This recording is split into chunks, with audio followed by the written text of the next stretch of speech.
inside of 24 seconds. If it did not, then what about the possession? The referees, I'm pretty sure, are going to rule that there was a possession by the Bulls. That would start a new shot clock. Now they've just changed the clock to 14 seconds. There is Scottie Pippen being worked on by the team doctor and Mark Feil, the trainer. Pippen was hurt in the first minute of play, took an elbow. Dumars works inside as it knocked away by Jordan. Michael Jordan is playing like a man possessed early in this game after sleepwalking perhaps through game number 5. Well, he's their best double team guy and one of their premier rebounders. A three-point attempt by Isaiah Thomas misses. Grant has the rebound. He had to force that when the clock was down. Gilby, the Bulls have 6 baskets. Jordan has 2 of them, and he has assisted on the other 4. He has still figured in all the baskets by the Bulls, who are up 14-6. And all Chuck Daly would like to do is take the basketball away, it would seem right now. What's happening is his movements are so quick that he's beating the defensive man before the trap can get there. Nearly halfway through this first period, short on Dumar's shot, but alertly gets the offensive rebound. Here's Sellers. Now Jordan. Nice.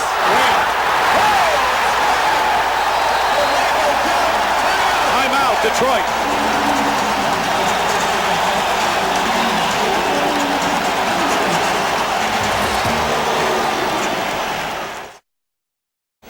The tale of Michael Jordan and the Bulls' fate. Every time he has been held to under 30 points, the Bulls have lost 3 times by Detroit. Those are the numbers. But he's off to a hot start. Hubie, what did he do here? On this post-up, you see how he's pinning Dumars so that he can make the catch. Now, once it happens, watch how quickly he goes baseline and how he beats Dumars, but also Lambier on the double team. Jordan has 3 baskets and 5 assists. Chicago has 8 field goals, so he has figured in everything thus far. Michael Jordan, who has averaged just under 35 points a game in the playoffs, and was the hero in Game 3 with a basket with 3 seconds to go. The Detroit offense has been all perimeter dead. They are not taking good shots, and I think Chuck Daly is really must be disappointed with the early play. Aguirre is fouled by Bill Cartwright. That is the first Chicago foul of the game, and Aguirre will go to the line. Mark was the leading scorer for the Pistons in the 3rd game with 25 points. He was the object of the big trade that sent Adrian Dantley to Dallas in exchange for Aguirre. Scottie Pippen is leaving the floor and going to the Chicago dressing room. It's very rare, Hubie, that a team playing as well as Detroit would make a trade of superstars in midseason, but that's what they did. Well, they seem to be very pleased with Aguirre. The team is 41-6 since he has joined them. So they're very happy with the end result. 16-8 Chicago. So Sellers has big shoes to fill, though he's a big man himself at 7 feet. 7 on the shot clock. Cartwright double team. Good defense. And the foul on the other side. So Chicago getting the offensive board from an unlikely guy. Yeah, but you see Brad Sellers led the Big Ten in rebounding. It isn't like he cannot board. Tonight he must answer the bell, because Grant must stay in this game with Scottie Pippen out. Scottie Pippen is their leading rebounder if Grant is out of the game. So Sellers must step forward in that side. Aguirre commits the foul, and Dennis Rodman has come in the game, and he's a man to watch. Rodman has been a sensational rebounding and defensive star for Detroit's victories. Pat O'Brien, anything quickly? Just talked to Mark Feil, the trainer of the Pistons. Scottie Pippen was taken into the locker room. They're going to lay him down. Apparently he has trouble focusing on anything. He can't see very well. They're just going to lay him down, and let's see what happens, and we'll stay on the story. Back to you. All right, Pat. Vinnie Johnson has also come in for the Pistons, and we're looking at Chicago's trap at midcourt. Haven't seen much of it in this series, Hubie. Well, what they're trying to do now is to run the clock, get the Pistons out of their half-court sets, and force up a bad percentage shot. Here's a 3 by Lambier, who's been ice cold in this series. He was hit in warm-ups before Game 4. Sellers with a runner.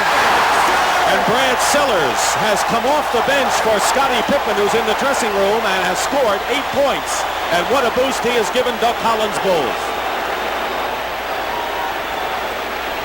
20-8 Chicago, 4:40 to go in the first, and Vinnie Johnson slices in for the basket and draws the foul.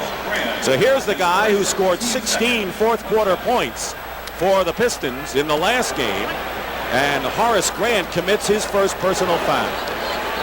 Well, Vinnie Johnson, Dumars, and Isaiah Thomas feel that they can take the guards off the dribble and then cause defensive rotations and break the Bulls down. Failed on the free throw attempt, 20-10. Here's Jordan.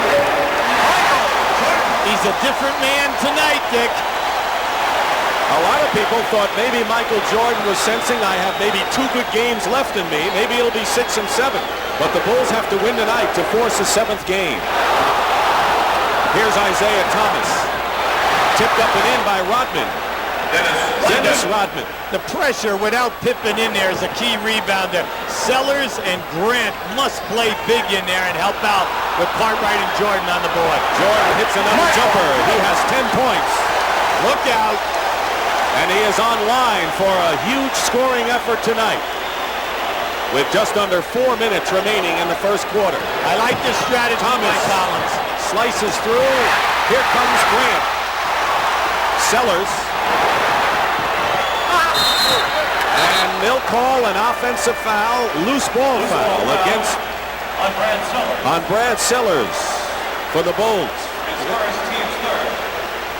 But you know, you made the point, he was the Big Ten rebounding champ, and he's called upon in a very key role early in this game. But the fact is, since he's come into the NBA, he has not gone near the basket. His touch has been his game. That's right, and the knock is that he's a 7-foot player, and he has to play a small forward position. But what I really like tonight is he's answering the bell and he's attacking aggressively offensively. Dave Corzine and John Paxson in for Chicago. John Sally has checked in for the Detroit Pistons. You're watching the NBA on CBS from Chicago Stadium. Dick Stockton and Hubie Brown and Pat O'Brien here. The Detroit Pistons trying to close out the Bulls and meet the Lakers in the NBA Finals, but it's been a tough haul for Detroit. Vinnie Johnson with a spinning basket and a foul will go to the line to try to bring the Pistons closer. The Detroit Pistons bench, led perhaps by Vinnie Johnson and helped by those others, Sally, Rodman, and Edwards, have really had the number of the Chicago Bulls in playing time, scoring, and rebounding thus far. Well, the key there is the minutes, Dick. The amount of minutes that they're getting, naturally the points are going to be up, and also the rebounding. James Edwards, who has had 2 big scoring games for the Pistons, has come in for Bill Laimbeer, and Horace Grant has picked up his 2nd personal foul, and he's been replaced by Charles Davis.